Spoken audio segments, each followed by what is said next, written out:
Welcome back to Celebrity Radio. It's Alex Belfield talking to some of the biggest stars of some of my favourite people, and it's back on the road. The Andy Williams Christmas Spectacular takes to the stage from the 14th of December in the Isle of Wight at the Shanklin Theatre and continues through December 30th at Newcastle's City Hall. This year, of course, it still features the Osmonds with Jimmy Osmond headlining the cast, Love Me for a Reason and Crazy Horses, and they've got two special guests.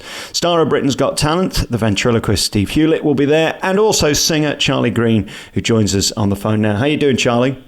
Hey, Alex. I'm doing good. How are you doing? I'm really good, and it's great to talk to you. Firstly, because, A, you're very good at what you do, but B, they could have chosen anyone, and they chose you. That's quite a compliment, isn't it? It really is, and I couldn't believe it, Alex, when I got the phone call from Jimmy saying that he wanted to meet up. He was doing pantomime in Llandudno. I hope I've said that right. Yes.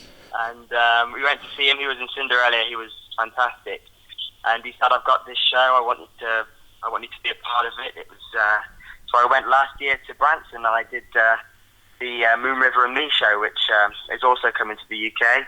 And then he said, why don't you come and do this Christmas tour? And it's pretty crazy, but I'm sort of pinching myself, but I'm making the most of everything, Alex, and taking the opportunity and enjoying it. I think you should pinch yourself in a way, because I'm 36 and you're 19, and to me the Osmonds are legendary. How do they sort of rank in your history of music? Because they're huge.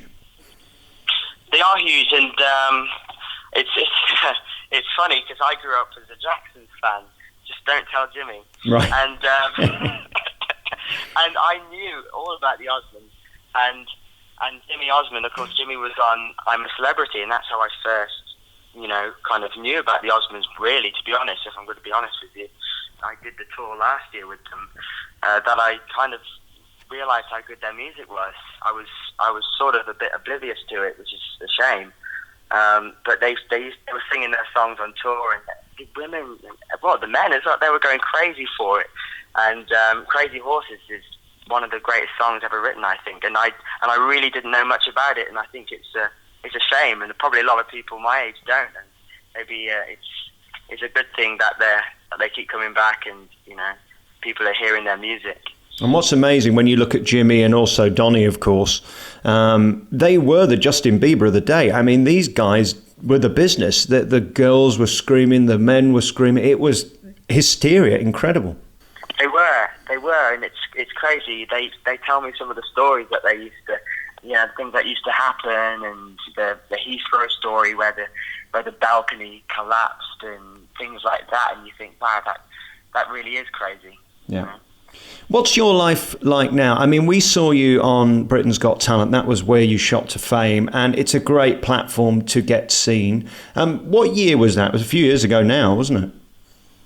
Yeah, that was 2008, Alex. So it feels like a long time ago, and of course that was before I hit puberty and stuff like that. So I can hardly remember the audition because it was just such a crazy time.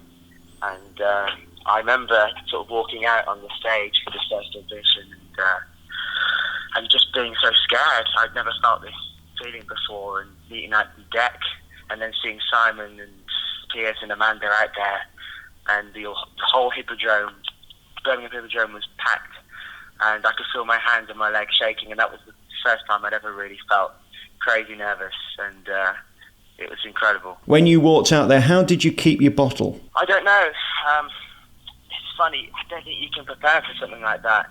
I kind of grew up watching my dad. My dad was a performer, and I grew up singing since I was about 3, and I'd do shows and things like that.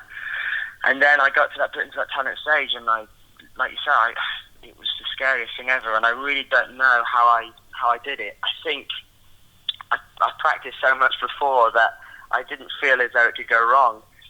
And then I got up there and everything changed, and I think it's just instinct. I really don't know.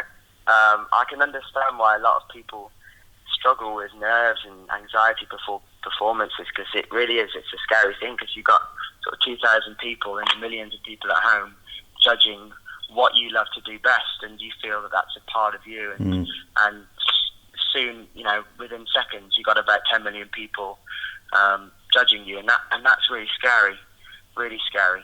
Can't imagine. And then we look at the boy that was on Britain's Got Talent and the man that you are now. I mean, you were so cute in those days. You were young and little and all of that. And of course, now you're basically a grown man. I guess your voice is completely different. I think the voice is a bit different, and I've got a bit more facial hair. But apart from that, I'm not sure. People sometimes say you sound the same, and I don't know whether that's a compliment or not. I mean, obviously, I think I'm probably about a couple of octaves lower now, but I do. I think when I hit puberty, when my voice broke and whatever, that was the hardest time, really, because singing is always something that I've loved to do, and it really is all I know. And then for it to be taken away like that, I mean, it's a natural thing, but it feels as though it's being ripped out of your body, and you can't do anything about it, and you don't know whether it's going to come back. And I feel so lucky that it has sort of come back. And I had a great sort of lady who helped me with my voice, a lady called Gillian Case. She helps all the top people in the West End, and without her, really, it would have been hard for me to come back and to gain that, confidence again.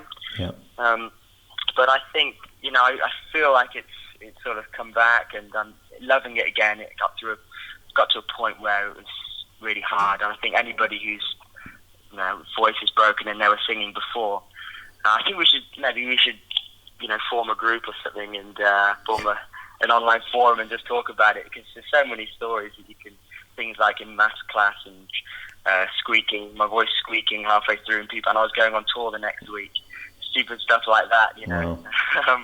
So, I guess that's a kinship you have with Jimmy. That, I mean, he knows all about being a child star. He's lived your life.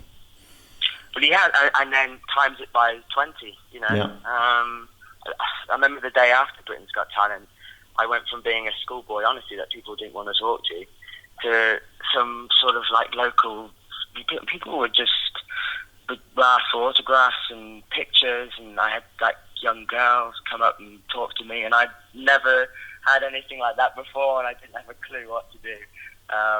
So that's weird. But then you look at the Osmonds, and you look at what Jimmy and Donnie and the others they've had to live with all their life, and they don't really know any different. And I could imagine it should be. I mean, they're so grounded now. They're so normal. They're beautiful people, and to be able to sustain that and be stars like they are is something special, I think. Yeah, incredible. And in terms of the show, what will you be singing and performing? Well, I think Alex, I'd be giving it away if I said that. But I think what you're gonna see with this show is old school variety. You've already said we've got Steve Hewlett, he is incredible, and we have singing, we have dancing, and to top it off, we have the Osmonds, and in that sort of Andy Williams classic Hollywood style, which people seem to be going crazy for, which is really cool. Were you aware of Andy Williams? I actually did his last interview in the UK. I met him face to face in Birmingham, and it was one of the greatest afternoons of my life. Yeah, it was his last interview in Britain. And again, when you look at his back catalogue, from Moon River to Can't Get Used to Losing You and all those amazing songs he did, and then you add in the TV shows, there's another level of fame. It's honestly, Alex, to be perfectly honest, being part of the Andy Williams show is really what is making me sort of pinch myself, because Andy Williams was one of my biggest idols and still is. I grew up listening to Frank Sinatra and Nell Torme and Ella Fitzgerald and all these sort of star singers, and Andy Williams. We have a collection of LPs, the long player records that Dad has collected over the years, and honestly I'd listen to those records and sing along to them when I was about 5 or 6 years old. And when we got the call from Jimmy that I was going to go over to the States and perform at the Andy Williams Performing Arts Centre, we both just looked at each other and couldn't believe it. And then we arrived there and we saw the theatre, and the music plays 24/7. Andy Williams music plays 24/7 there. Yeah. It's something that I never imagined would happen.